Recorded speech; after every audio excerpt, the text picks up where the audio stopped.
बहुत दिनों से मुझे एक प्रश्न का उत्तर नहीं मिल रहा था कि लोग आखिरकार भाजपा के इतने दीवाने क्यों हैं। फिर अचानक आज एक दोस्त से बहस करते हुए मुझे यह सूझा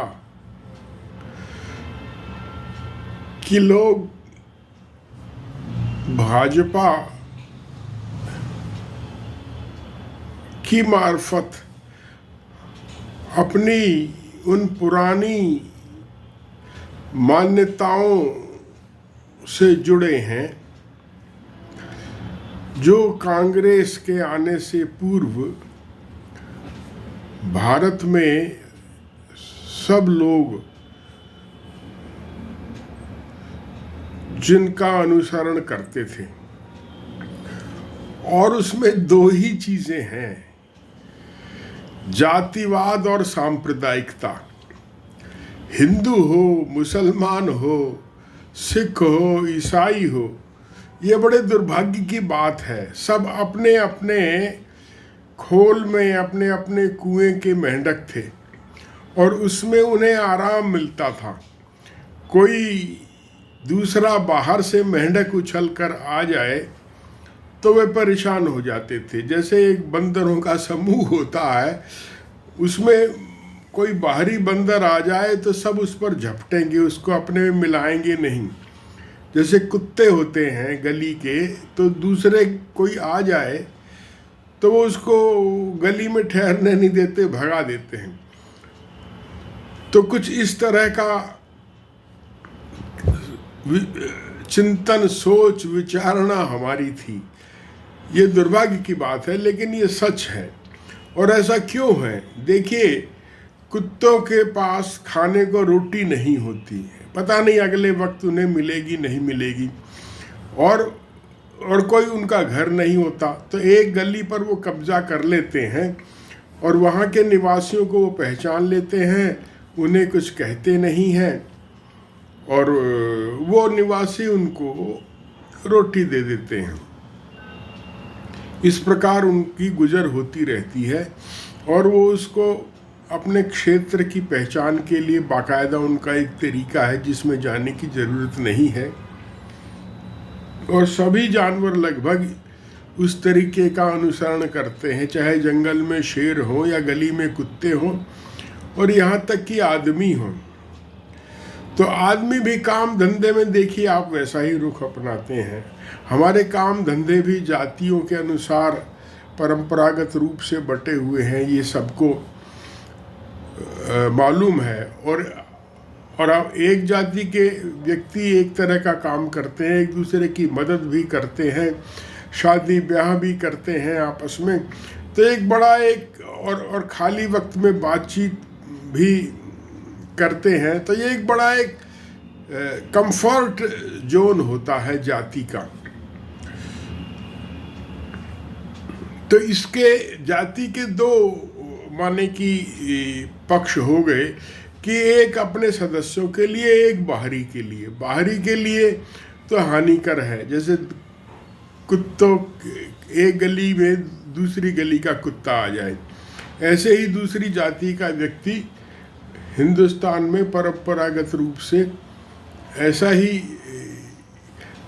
अजनबीपन का भाव जगाता है, अब भी जगाता है कह लीजिए। तो ये क्यों हुआ? ये हुआ 1000 साल की दास्ता के कारण। जब यूरोप के देश स्वतंत्र थे, उनके यहाँ विकास हो रहा था, नागरिक खुशहाल हो रहे थे। हमारे यहाँ कुछ तो हमारे ही देश के लोग शोषण कर रहे थे हमारा। वो शोषण तो फिर वो वहाँ भी हो रहा था यूरोप में, उनके लोग उनके लोगों का भी शोषण कर रहे थे। लेकिन वे अपने देश से निकलकर हमारा शोषण कर रहे थे। यूरोप वाले एशिया के देशों का शोषण कर रहे थे, अफ्रीका के देशों का शोषण कर रहे थे। तो इस तरह हम पे जो है विदेशी दास्ता की मार ने हमें उठने नहीं दिया, हमारे नागरिकों को खुशहाल नहीं होने दिया।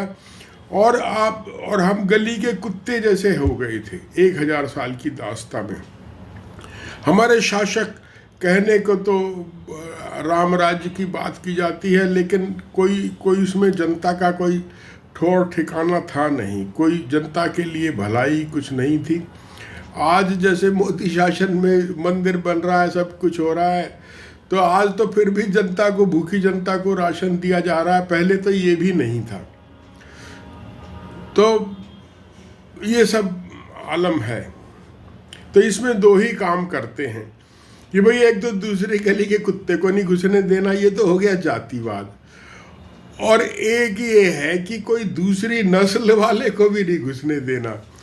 तो या दूसरा जो कोई बिलीफ सिस्टम वाला आए धर्म के संदर्भ में, उसको नहीं प्रवेश करने देना, ये होगी सांप्रदायिकता।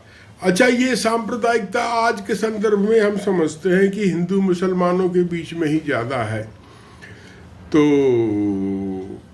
पहले हिंदू सिखों से भी डरते थे। वजह की बात ये है, ये तो जब बहुत कुछ घट गया बीच में सिखों और हिंदुओं के बीच में पंजाब में, तब एक दूसरा दृश्य उभरा है, वरना पहले सिख और हिंदू के बीच भी काफ़ी दूरी थी। तो ये सब बातें हैं। सांप्रदायिकता और जातिवाद हमारे परंपरागत चिंतन का और हमारी सामाजिक सुरक्षा का दो अनिवार्य तत्व थे, जिसमें कुछ कंफर्ट भी था और कुछ जो है दूसरों के लिए बाधा और इनिमिकल भाव भी था, शत्रुतापूर्ण भाव भी था। और ये कांग्रेस के शासन में ये दोनों कम हुए। कांग्रेस के शासन में ही नहीं, आज़ादी के आंदोलन के दौरान भी, जब हिंदू मुसलमान सिख ईसाई सबकी एकता का नारा लगा कि अंग्रेज़ों को भगाने के लिए सबका सहयोग आवश्यक है, तो ये जो दो वैल्यू सिस्टम है, ये जो दो तत्व हैं सांप्रदायिकता और जातिवाद का, ये पीछे हटे। अच्छा, जातिवाद को तो और सांप्रदायिकता को तो यूँ अर्बनाइजेशन और इंडस्ट्रियलाइजेशन तोड़ता है। एक फैक्ट्री कोई पूंजीपति लगाएगा तो वो ये नहीं सोचेगा कि मेरा कारीगर या मेरा अफसर किस धर्म का है और किस जाति का है। उसे दक्ष व्यक्ति चाहिए, किसी धर्म और राजनीति का हो, उसका माल बिकना चाहिए और उसको मुनाफा होना चाहिए। लेकिन समाज के जो साधारण व्यक्ति हैं, जो परंपरागत रूप से अपना काम धंधा करते हैं, उनको जातिवाद और सांप्रदायिकता में ही आराम मिलता है। हालांकि ये उनको रोकती भी है, उनके विकास को भी रोकती है, देश के विकास को भी रोकती है, खून खराबा भी करती है और गरीब लोगों पर बेइंतहा जुल्म ढाती है, मासूमों की ज़िंदगी तबाह करती है। और अब तो सरकार भी ये काम कर रही है तो क्योंकि हिंदू राष्ट्र उसके एजेंडे में है, और राष्ट्रीय स्वयंसेवक संघ जो भारतीय जनता पार्टी की मदर है, वो जातियों का प्रचार करती है छद्म रूप से। उसने तो जातियों पर छोटी छोटी पुस्तिकाएं निकाल रखी हैं, तो उनमें वो बांटती है, वो जातियों को ठीक समझती है। कोई राष्ट्रीय स्वयंसेवक संघ वाला जातियों को बुरा नहीं कहेगा, और हिंदू धर्म की सारी संस्थाएं जाति को रिकग्नाइज करती हैं, चाहे गीता हो, चाहे रामायण हो, चाहे महाभारत हो। यहाँ तक वेदों में भी वर्ण व्यवस्था की गंध है, वो तब नहीं थी तो बाद में लोगों ने उसमें डाल दी है, प्रक्षिप्त कर दी है। तो इस सब दृश्यावली में ये जो और गुलामी 1000 साल की गुलामी ने हमें इनसिक्योर बना दिया था, तो उसमें हमारे ये दो ही सहारे थे। तो अब जब कांग्रेस का शासन आया और ये चीज़ें इरोड हुई, ये दोनों वैल्यू की, सांप्रदायिकता और जातिवाद की, तो इनका रिप्लेसमेंट नहीं हो पाया। सरकार जो है लोगों को रोजगार नहीं दे सकी, खुशहाल नहीं बना सकी, शहरों का विकास नहीं कर सकी, किया, लेकिन लोगों की रोजी रोटी की समस्या हल नहीं हुई। वो वैसे ही बेहाल रहे जैसे लगभग पहले होते थे आज़ादी से पहले। थोड़ी थोड़ी इम्प्रूवमेंट हुई लेकिन नाकाफ़ी थी। तो आप देखिए कि भाजपा का कांग्रेस से एक ही रोना है या ग्रज है या कह लीजिए दुख है कि तुष्टीकरण करती है, यही उस पर आरोप लगाती है। और परिवारवाद, खैर परिवारवाद तो भाजपा में भी है, वो उससे मुक्त नहीं है। तो तुष्टीकरण एकमात्र ऐसा आरोप है जो भाजपा लगाती है, और तुष्टीकरण का सीधा अर्थ सांप्रदायिकता है। अब सांप्रदायिकता ऐसा बिंदु है कि इसमें खाली जो खुशहाल जातियां हैं वही सांप्रदायिकता की विरोधी नहीं है, बल्कि हिंदुस्तान में मुसलमानों ने बहुत दिन राज करा और उनके शासक चाहे हिंदुओं के हो चाहे मुसलमानों के हो जुल्म तो करते ही हैं। और मुसलमानों का जुल्म हमको ज़्यादा बुरा लगता था। और कुछ दुर्भाग्य की बात यह है कि मुसलमान कुछ ज़्यादा माने कि विदेशों से आते थे तो जुल्म यहाँ ज़्यादा करते थे, ताकि वो खुद असुरक्षित रहे होंगे, इसलिए वो ज़्यादा जुल्म करते थे। अंग्रेज भी करते थे। अब आप किसी देश में जाके आपको शासन करना पड़ जाए तो आप असुरक्षित होंगे, और आप कहोगे कि जो है लोगों को सबक सिखाओ कि कोई हमारे खिलाफ कुछ कर ना सके, तो उसमें आप जुल्म करने को एक हथियार की तरह इस्तेमाल करने लग जाओगे। अपने देश में शायद आप ना भी करो। तो जो भी हो, मतलब मुसलमानों द्वारा, शासकों द्वारा यहाँ जुल्म हुआ, इसके दस्तावेजी सबूत है। तो वो उसने पर्याप्त आधार दे दिया सांप्रदायिकता को भारतवर्ष में। ये बड़े दुर्भाग्य की बात है कि, और इसका कारण हमारी गुलामी रही, हमारे शासकों की अक्षमता रही, ये कह लीजिए। तो इस सारे घटनाक्रम में कांग्रेस से भाजपा की दुखती रग ये निकलती है सांप्रदायिकता।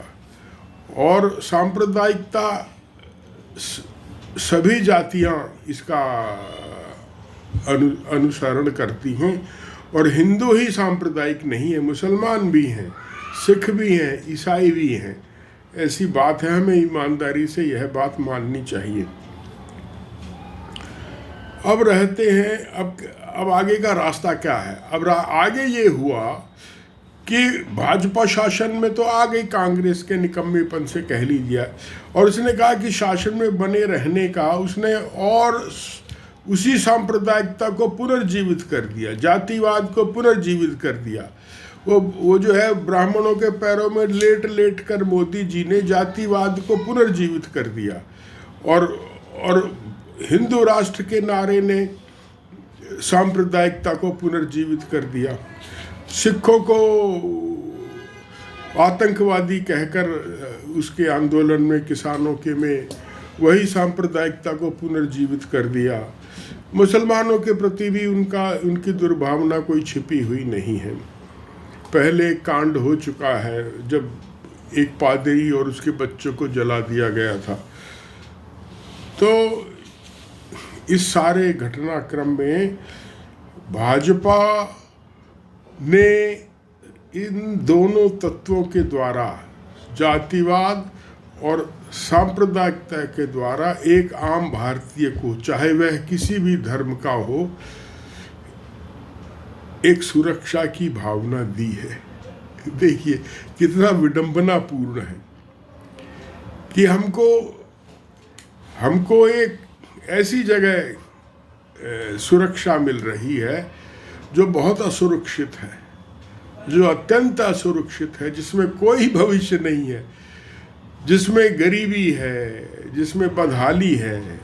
सांप्रदायिक होकर आप खुशहाल नहीं हो सकते, लड़ते रहोगे, खून बहाते रहोगे, शक्ति बर्बाद करते रहोगे, देश का नुकसान करते रहोगे। हिंदुस्तान के दो टुकड़े हो गए, सांप्रदायिकता के कारण ही तो हुए, और पाकिस्तान के भी दो टुकड़े हो गए। वो भी सांप्रदायिकता ही थी एक प्रकार की, कि बंगाली मुसलमान और उधर पंजाबी मुसलमान, तो ये बड़ी अजीब बात है। सांप्रदायिकता, क्षेत्रवाद भी एक प्रकार की सांप्रदायिकता ही है। क्या है? सांप्रदायिकता ही है। और जातिवाद भी सांप्रदायिकता का ही एक रूप है, बल्कि जातिवाद सांप्रदायिकता को बढ़ावा देता है। तो जो ये हमारा विडंबनापूर्ण हमारी स्थिति है, इससे निकलने का रास्ता क्या है? अब भाजपा तो उसको तो कुछ नहीं करना, उसको तो मनमानी करने का अवसर आ गया, मिल गया। वो हर तरह की चुनाव में हेरा फेरी करती रहे, इलेक्शन कमीशन को कैसे ही कुछ कुकर्म से करवाती रहे, और बस वो हिंदू राष्ट्र का नारा लगाती रहे, जाति व ब्राह्मणों के पैरों में लेटते रहे मोदी जी। वो गेरवे कपड़े पहन के गुफा में बैठ जाए, वो कैमरों के सामने ध्यान का नाटक करते हुए, तो बस हो गया। इसमें क्या करना है? कुछ नहीं करना, कोई भी कर लेगा। और उसके अंगूठे तले सारा मीडिया है ही। वो मीडिया जो है पूंजीपतियों का है, पूंजीपतियों से अंबानी अडानी से वो मिल गए हैं, बस सब उनकी चीज़ें यथास्थान बिल्कुल फिट है। अब ये हटेंगी कैसे? अब प्रश्न ये आ गया है कि सुप्रीम कोर्ट भी कुछ नहीं करता, कांग्रेस भी अवश्य है, और बाकी सारी पार्टियां अवश्य है। इनके उन्होंने काबू कर लिया है मायावती को भी, वो भी कुछ नहीं कहती, कभी की फायर ब्रांड है। तो इससे निकलेगा कैसे भारत? तो निकलेगा खुशहाली से ही। अब भारत जो है भाजपा के ना चाहते हुए भी खुशहाल होगा, क्योंकि भारत खुशहाल होता है भारत के साधारण लोगों के काम करने से। अब लोग काम तो करेंगे ही करेंगे। अब जो 1947 में और अब में काफ़ी फ़र्क है। कांग्रेस के शासनकाल में ही कितना लोग खुशहाल हुए, और 10 साल में ये भाजपा के शासन में भी हुए हैं। तो कुछ नागरिकों को सुविधाएं भी बढ़ी हैं, और अब तो नए नए नारे गूंज रहे हैं हवा में। केजरीवाल बहुत कुछ दे गया, राजनीति को मोड़ गया। वो एजुकेशन और हेल्थ और स्त्रियों को फ्री यात्रा और काफ़ी कुछ वो कर गया, नाम कर गया। और फ्री बिजली, फ्री पानी दिल्ली में तो, और पूरे सारी पार्टियां पूरे भारतवर्ष में फ्री बिजली और स्त्रियों को फ्री यात्रा ये देने पर मजबूर हो गई। तो केजरीवाल हार के भी जीता हुआ है, मैं ही मानता हूँ। और इसी तरह उसके सुर में सुर मिलाने को एक और प्रशांत किशोर पैदा हो गया है। वो अभी बहुत क्रांतिकारी व्यक्ति है। उसने बिहारियों को कहा, अरे तुमने मांगा ही नहीं है कि हमें नौकरी चाहिए है, पलायन से मुक्ति चाहिए, तो तुम्हें मिलेगी कैसे? तुमने सिलेंडर मांगा, सस्ता, वो मिल गई। तुमने मंदिर मांगा, तुमको मंदिर मिल गया। तुमने शिक्षा नहीं मांगी तो तुमको शिक्षा अच्छी मिली नहीं। तुमने नौकरी नहीं मांगी, तुमने अच्छे अस्पताल नहीं मांगे तो नहीं मिले। जो मांगा मिल गया। तुम मांगोगे तब मिलेगा ना।